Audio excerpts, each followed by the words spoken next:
Lost Art with Andrew Cox, retired Master Gunnery Sergeant. thelostart.podbean.com. Get some merchandise and help support the podcast and getting our veteran voices out for all to hear.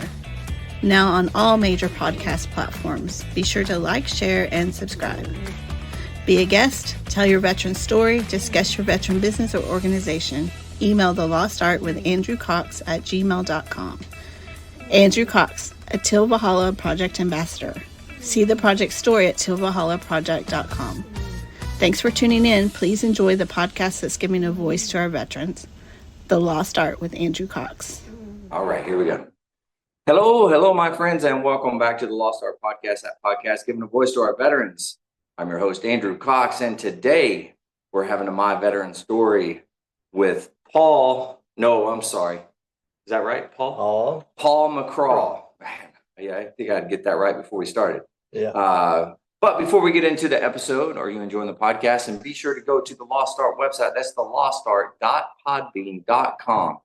Go check it out. See what we got going on. We do have shirts and hats and things like that for sale. And you purchase those. You can help support us in getting our veteran voices out for all to hear.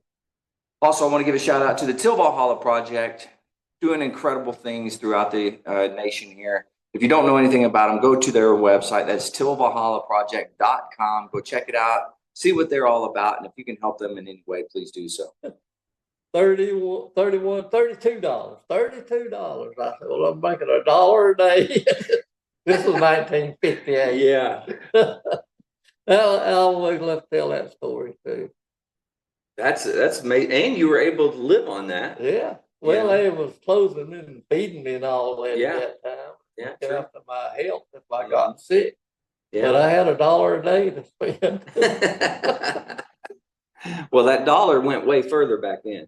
So yeah. Right. Now, and then how long was it before your wife got down there to you? We married in August. Okay. And it really took us to about March, April, I think. Okay. But she lived with her parents. Yeah. She had a place, and she was still working here. Mm-hmm. She still worked in the old mill.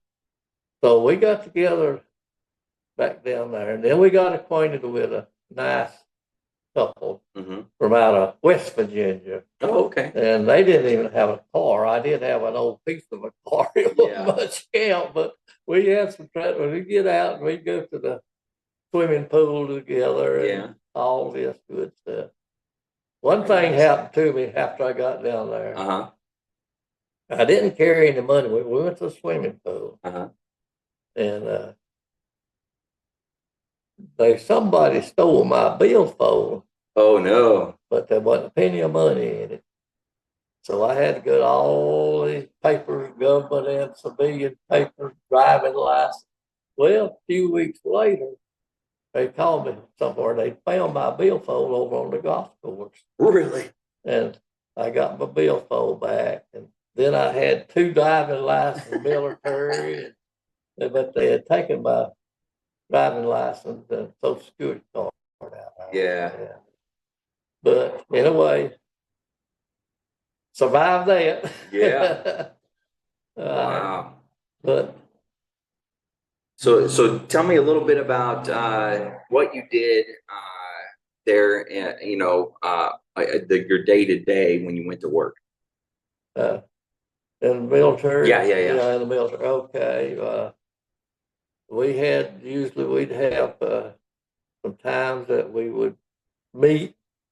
Most time in the morning, we get together and day who's going to do what. Yeah. And but there's only 7 enlisted men and 3 officers. That was us. Oh wow. Just like 10 people. And of course, we had our CO and our first sergeant and the company clerk. Well, that was 3 right there. Wow. And we would do study time on this CBR. Yeah. We'd do study on that. And then we'd just do daily stuff around the barracks. Okay. And then we would we go on these war games, they call it. Okay. You know how they are. Yeah. Well, they put me out, they positioned me out one morning behind these rocks. I got to tell them what they had to kill me, come back and got me. But They gave us these little old bags of flour. Uh-huh. That was our grenades or whatever. Oh, I see. Yeah. Well, here come this truck rumbling down. I could hear them talking and the laughing.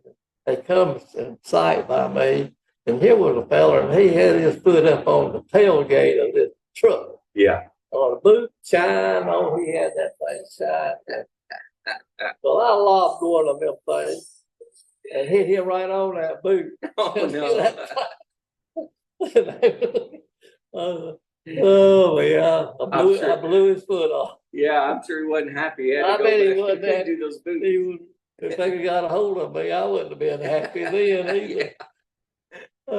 That's pretty funny. And then, so you spent how long total in the Army?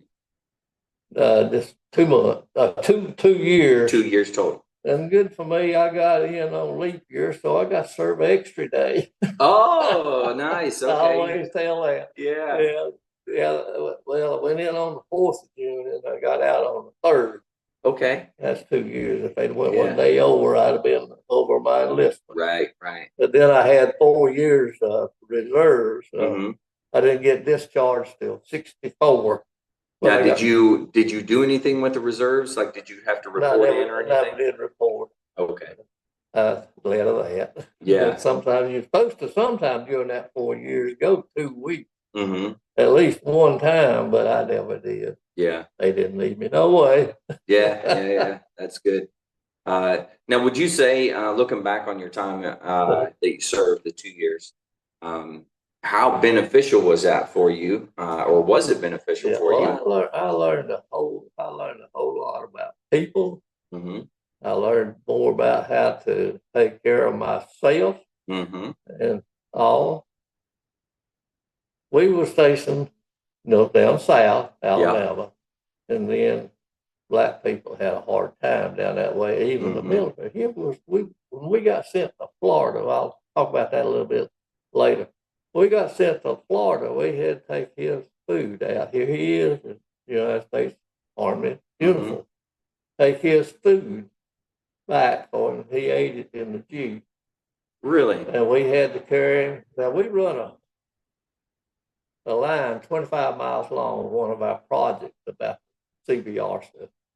And they had to carry him to, we stopped one about days using the bath. Well, there's our fire station, the fire department down there. So take it down there. It's crazy. Wow. 1960. It's crazy. And there was 3 of us working.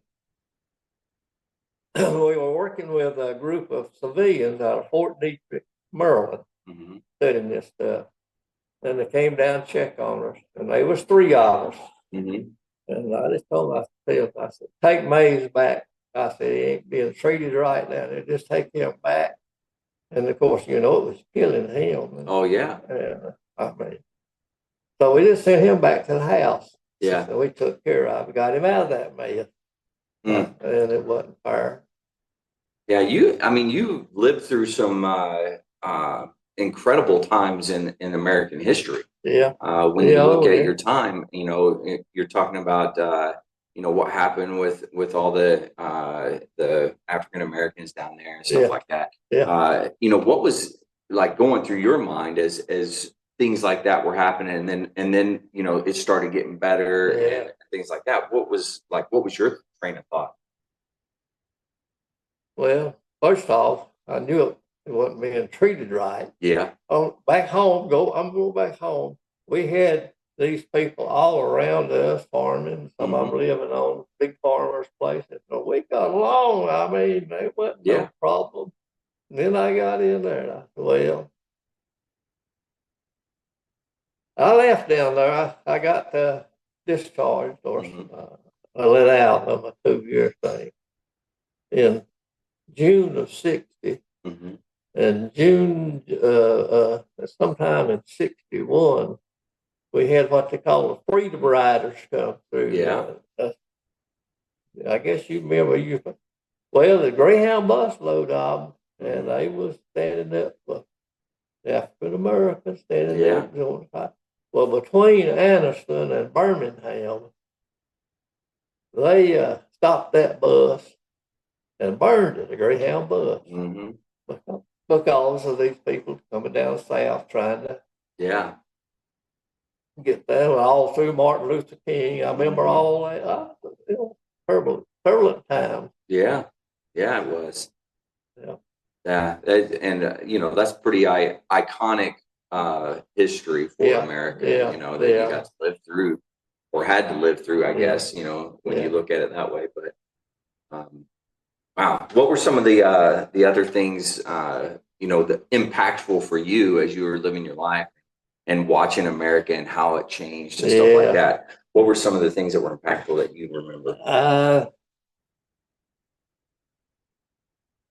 I don't really know of anything that really, but I did remember all happening.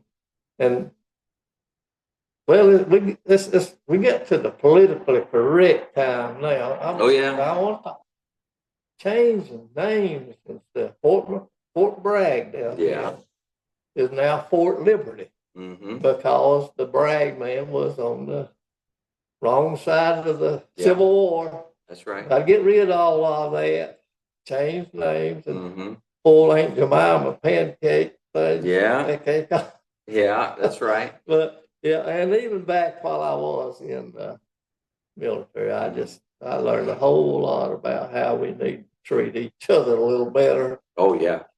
And it was a learning thing. You know, I think in the military, that's a incredible time, because you're taking people from all walks of life, you're putting them into the same places, and you have to learn to, you know, to work with and to get along with, and, you know, be able to accomplish the mission, whatever the mission is. At least tolerate each other. There you go. At least tolerate each other. You know, so I think the military has a leg up on most people, because, you know, you grow up in a certain area and you never really, you know, see other cultures and other different areas and stuff. So I think it's a great thing to be a part of. You know, you learn a lot. Yeah. Well, I guess one instance, we had one of the 10. One was African American out of Chicago, Illinois. Okay. And we got along and all. He tickled me. He'd spend out he'd say, "Raw, yeah, man." He said, "Have you got a little piece of money I can hold till payday?" I knew he wasn't going to hold it long, but that's way that. Well, you need $2. And then most time they charge them double back. I mean. Oh, really? Yeah. He come back and I said, "Just give me my $2. But, and I regretted it. It hurt my feelings, and I know it hurt him, but we were best of friends. Yeah. And I called him a black rascal one day. Oh, yeah. And watch your mouth there. That's all I was ever said. We went on friends just like always. Yeah. But he could call me a white rascal. But it held more weight if it was a colored person. Yeah. But anyway, and they had sent him to our company because of where he was up there. He was having such a hard time in the 21st country. We was 18th, at 21st. They was a big outfit. Yeah. And but we didn't. He didn't hold up against me, I don't reckon. But that's all he said. Watch your mouth there. That's pretty good. I left the later years, but they would make contact with him, but I had no idea how to get good. Yeah. Now, were you able to stay in contact with the guys that you served with? Did you ever, like, any of them? I went up to West Virginia. My wife and I went up there and met them, and after it's been years, but I found out where he was. We drove up there in West Virginia, pretty close to the Pennsylvania line or somewhere. His wife was really from Pennsylvania, and he was from. Oh, I see. And anyway, found out where he was, drove up and knocked on his door, and he come, looked at me, and said, "Can I help you?" I said, "Shaw." I said, "Paul." The first thing he did, turned Etheline, asked her to come in. You can't believe it. So we had a little He stayed in 20 years. Oh, no kidding. Yeah, Wow. he stayed in 20 years. But I didn't. And then one I never see again was from Washington State out there. Yeah. And he showed up here in Mount Airy one day. He was a professional photographer. Oh, wow. And he was here to do a directory on the Catholic Church. Oh, wow. Take all the pictures and stuff. Yeah. And here he shows up. Did he come knock on your door? Knocked on the door. And we had but now he was a teller of tall tales. Yeah. My son at that time was like about 8 years old. And he would just sit there just amazed to hear Malone tell all these stories. I knew about half of them were not saying. Yeah. That's the good thing about the stories. They get bigger, as time goes on, like fish stories, right? Yeah. Well, he came down there all the way from the West Coast. And he had a flat tire on here. He had a 57 Ford with a 14-inch wheels on it. And he had a flat tire, and he didn't even have enough meat. I loaned him my spare, a 15-inch. Yeah. And I thought I was never going to get my spare back. And then he's going to go to Birmingham and buy him a new Cadillac. Yeah. Good story gets better or worse. Anyway, he goes and he comes back and he got a 59 Chevrolet Biscayne, the smallest, cheapest model could get. Yeah. And it was white. Mm-hmm. Well, it said, Lon, why didn't you get a Cadillac? Yeah. Well, they didn't have no color I liked. Oh. And what he got was white. But anyway, we were there one day and 2 men knocked on the door there to Barry. Yeah. They was looking for John Malone. He's 2 or 3 tables behind. Oh, no. Of the car. Yeah. I mean, he got the thing. I don't know why they let him have it. But anyway, well, let me get my checkbook. Wrote him a check. Well, it wasn't many days they came back after him. Yeah. Well, wait a minute, let me call my father. But he got wiggled out of it some way and kept the car. But I don't know what happened, boy. He was walking on thin ground. Yeah. Oh, man. That's wild. He could tell some of the wild. But I got to tell you about the wedding. Okay, yeah, tell me about it. Down at Fort McClellan. They ship in people on us because we're small. But we got about 5. We call them acting jacks, them lieutenants. And about 5 or 6 months. Yeah. Well, one of them, he leaned toward us enlisting me more than he did the officers. Well, he found him a girlfriend and we're going to get married. So we carried him down to the church. And Malone here, believe it or not, he could play an organ. He was a musician. Okay. Well, we all dressed up, went to his wedding. Oh, nice. And he was more like our type. Yeah. And there's difference between military and the officers. That's right. Enlisted man. He stuck with us while he was there. Yeah, but he got to help that man. Went to his wedding. Very nice. Very nice. Well, let's talk a little bit about once you got out, you came back here. Kind of what did you do while you were here? What did you work and those types of things? Oh, after I got out, like I say, I'd been working old hosier mill making cloth. Well, the only one made the money was the fixers, we call them. They made more money than the others. I come back, started training for fixing and all that. So that's what I did for 37 years till I retired. 37 years. Yeah. And I've been retired 27 years. 27 years retired. That's pretty good. That's pretty good. Yeah. They cut my chuck off one day. They tell I've had enough. No, I don't reckon they can do that. No, they won't. But anyway, I spent the rest of my days. I retired in '97. Okay. And that was my livelihood. And now, how many children do you guys have? I have one son. One son. Okay. Yeah, he worked his days out of college. Mm-hmm. Went to work for Tyco Electronics. Okay. Western Salem.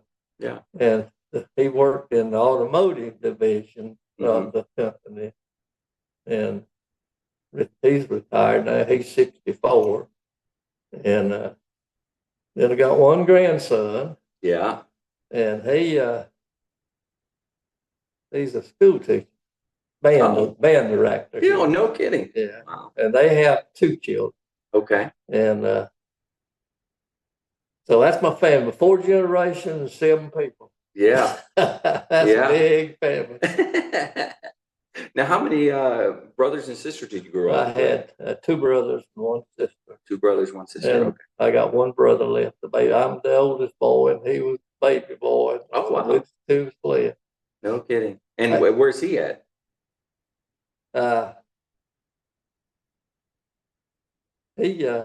brother. Yeah. He lives over on the old home place, right beside of where we grew up. No kidding. Yeah. Very neat. So not too far from you. No. Well, I guess another thing I could tell you was about in basic training. Mm-hmm. My best buddy, and sometimes you sort of get teamed up. Mm-hmm. And we was named John Martin from down in Walnut Cove, several different county down there. Yeah. And my grandson, he started out of college. He met this young lady named Sarah Dunlap.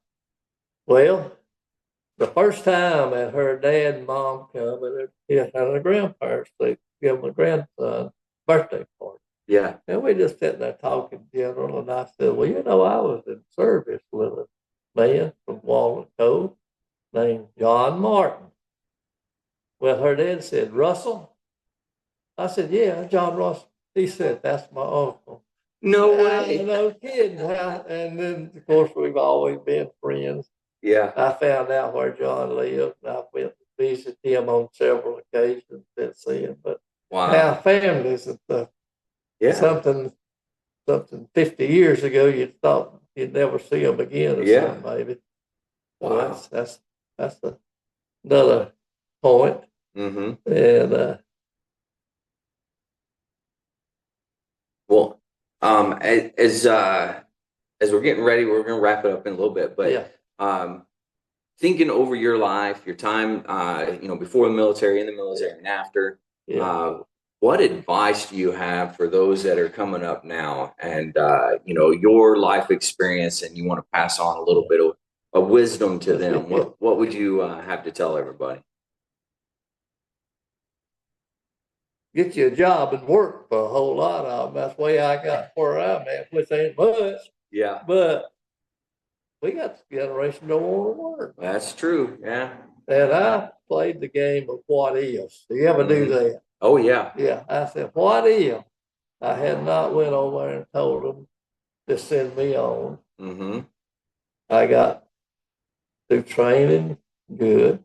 Mm-hmm. But I got sent in that little outfit. We were just like a family. But what if I had waited? I got a friend over here at Dobson, across the way, which is 7 or 8 miles away. And we went and was examined the same time. Yeah. And I was, you call it zeroing out. I was getting ready to come home. And we got talking. They were getting ready to go on a field trip. And he was driving this deuce and a half, they call them big truck, 2.5 ton. And I went out on the street and spoke to her. I said, well, I'm going home tomorrow or day after tomorrow. Man, I wish I'd have done what you did. And I got to be here till October. So if I hadn't went on, and say I had this outfit, they always picked on us because we were referred to as technical intelligence. We didn't have to do a whole lot. We were supposed to be doing all this great stuff. he was in decontamination. Oh, yeah. Chemical coal. Uh-huh. Nasty, dirty. And here I was. And then you made it to corporal, is that right? Yeah. Yeah. Yeah. We call it E4. Yeah. Yeah. Okay. Yeah. Yeah. And that's really good. Make it to E4 in 2 years. Well, yeah, and you in some places, even if they wanted to do it, you're locked in on your EMOS or whatever they call it. It just calls for PFC, and that's all you go. I got to tell you one more. Go ahead. They keep coming back. I tell you about that closing our unit down and moving us to Florida. Right. Yeah. They sent us out there at the old barracks, and the bunches. See, we didn't need the whole barracks. There were 10 of us. Well, one day I come in walking down the hall and I heard this voice, a person talking. And I recognized it out of basic training. Uh-oh. You can't believe that, 21 months later. And Hard Sock, he's out of Pennsylvania, and he fought the Civil War the whole time we was in Vegas. I've heard him, so that's all he ever talked about. I started hunting. I went down there, and sure enough, there he was. Okay. He was in the 515th Transportation, I believe it was, working, hauling Rangers. Oh, okay. We was one field off of the Rangers training station. Yeah. And sure enough, as him, he was dirty. He didn't have a stripe. He didn't. Oh, wow. he had it rough. I just got to think now, here we are in there. Yeah. How different. But anyway, he was something else. Huh. Wow, that's amazing. But do you know of anybody that if you could hear him speak almost 2 years later, not seeing this year, would you recognize that? Oh, there's a couple of them I definitely would. Yeah, but some, and he was one of them. That's funny. Yeah, I had one of my first sergeants when I was in boot camp. He had a very, very recognizable voice, incredibly deep and just, I don't know, an iconic voice. And I remember one time we were getting ready, to do a ceremony somewhere, and I heard that voice, but he was yelling at somebody. And I was like, oh yeah, there's no mistaking who that is. Yeah. That's the way it was, old Hard Sock. Yeah. Oh man. That's great. Well, do you have anything else that you'd like to share before you good? Yeah. Well, hey, I thank you for coming on. It was a pleasure hearing your story and getting to talk to you yesterday as well. Yeah. So thanks for thanks for your service. And well, you can file this back somewhere. Oh no, I'm putting this right up front. But yeah, thank you again. I appreciate you coming on. To all the listeners out there, if you're struggling, need help, anything like that, be sure that you reach out. The VA does have some great resources. You can always dial 988, press option 1. You can also text 838-255, or you can go to veteranscrisisline.net, click on that chat icon. Any of those options are going to get you with somebody that can help you out. But one veteran life loss is one too many. I care about you. I know Paul cares about you. The whole veteran community cares about you. So please reach out for help. And if you're out there, you're not struggling, you're doing good, make sure you reach out to your buddies and ask them how they're doing. If they need help, give them a helping hand as well.